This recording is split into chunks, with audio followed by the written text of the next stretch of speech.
നമുക്കിന്ന് കുറച്ച് തീവ്രവാദികളെ പരിചയപ്പെടാം.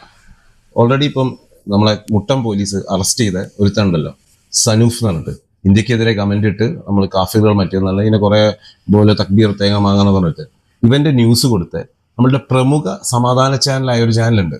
ഈ ചാനലിന്റെ ഉള്ളിൽ ഞാൻ പോയി നോക്കി എന്താണ് അവിടെ സംഭവിക്കുന്നത്. ഒരു തീവ്രവാദ ഹബ്ബ്, ഒരു ഹബ്ബ് എന്ന് പറഞ്ഞാൽ നമ്മുടെ കേരളത്തിലുള്ള എല്ലാ പാകിസ്ഥാനികളും അതിൻ്റെ ഉള്ളിലുണ്ട്.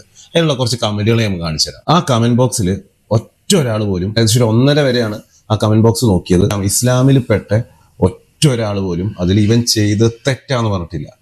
ഒന്നെങ്കിൽ BJP-ക്കാരെയും കൂടി അങ്ങനെ ആക്കണം, മറ്റേതാക്കണം, ആരിഫ് ഹുസൈൻ അങ്ങനെ ആക്കണം എന്നല്ലാതെ ഒരു വ്യക്തി പോലും, ഒരു മുസ്ലിം വ്യക്തി പോലും അവൻ ചെയ്ത തെറ്റാണ്, അവനെ ശിക്ഷിക്കണം എന്ന് പറഞ്ഞിട്ടില്ല.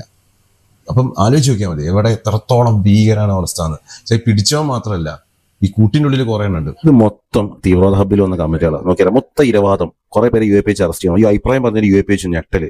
കുറെ ആൾക്കാർക്ക് മറ്റേ ഇസ്ലാം അങ്ങനെ ചെയ്യൂല, ഇതൊക്കെ സംഖ്യകൾ ചെയ്താണ്. ആരിഫ് ഹുസൈനെ കുറെ പേർക്ക് അറസ്റ്റ് ചെയ്യണം.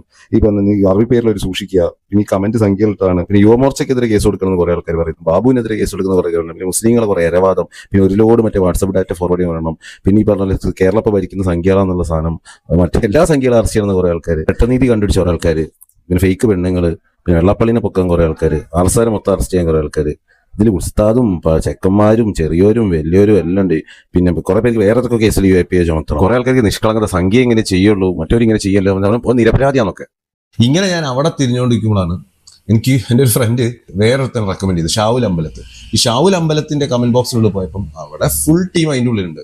എന്നുവെച്ചാൽ അവിടെ VD സതീഷ് എന്ന് പറഞ്ഞു നടക്കുന്നുണ്ട്, ഇതിനൊക്കെ UAPA കൊടുക്കാമെന്ന് പറഞ്ഞു നടക്കുന്നവന്മാരുണ്ട്, കുറെ വാട്ടർ ബോട്ടിൽ അടിക്കുന്നവന്മാരുണ്ട്. എന്ന് വെച്ചാൽ നമ്മളെ നാട്ടിൽ ഈ പറയുന്ന ബോലോ തക്ബീർ, ഇന്ത്യനെ തകർക്കണം, ഇന്ത്യയിൽ വന്ന് ബോംബ് പൊട്ടിക്കുന്നു പറഞ്ഞ ഒരുത്തനെ കുറ്റം പറയാൻ ഒറ്റ ഇസ്ലാമിലുള്ള ആൾ പോലും ഇല്ല. ഞാൻ മീഡിയ കമന്റ് ബോക്സാണ് പറയുന്നത് കേട്ടോ, വേറെ സ്ഥലത്ത് ഉണ്ടാവാം. കമന്റ് ഇട്ട ആൾക്കാരെ പേരും ഡീറ്റെയിലും ഒക്കെ ഞാൻ എക്സ്പോസ് ചെയ്തിട്ടുണ്ട്. അത് വളരെ നല്ലൊരു കാര്യമാണ് എനിക്ക് തോന്നുന്നത്. അവനവൻ ചെയ്തത് അവനവന്റെ നാട്ടുകാരും വീട്ടുകാരും കുടുംബക്കാരും എല്ലാവരും അറിയട്ടെ. ഇവന്മാരെല്ലാം പൊട്ടൻഷ്യൽ തീവ്രവാദികൾ, ഇവന്മാരൊക്കെ ഒരു നാൾ പൊട്ടിത്തെറിക്കും. ഇപ്പോഴും ഈ പെഹൽഗാം ആക്രമണം ഇന്ത്യൻ സർക്കാർ ചെയ്തതെന്നും ആർസാരാണ് ഇവരേക്ക് വെടിവെച്ചതെന്നും അതൊരു ഇസ്ലാമിക തീവ്രവാദം അല്ല എന്ന് പറയുന്ന ഇഷ്ടംപോലെ ആൾക്കാർ നമ്മുടെ നാട്ടിലുണ്ട്. എന്നുവെച്ചാൽ രാജ്യദ്രോഹപരമായി കമന്റ് ഇട്ടവന് സപ്പോർട്ട്, രാജ്യത്തിനെതിരെ ആക്രമണം നടക്കുമ്പോൾ അതിനെ തള്ളി പറയാം, അത് അറിയാത്ത പോലെ ആൾക്കാർ വേറെ ആൾക്കാർ കുറ്റം പറയാം. അപ്പൊ ഇങ്ങനെയുള്ള ആൾക്കാർ അവർ രാജ്യദ്രോഹി തന്നെ വിളിക്കുക. അപ്പൊ ഞങ്ങൾ അത് രാജ്യദ്രോഹി എന്ന് വിളിക്കുന്നു പറഞ്ഞൊരു കാര്യമില്ല. അത് നിങ്ങൾ രാജ്യദ്രോഹപരമായ പരിപാടികൾ ചെയ്താൽ നിങ്ങൾ അങ്ങനെ തന്നെ വിളിക്കും.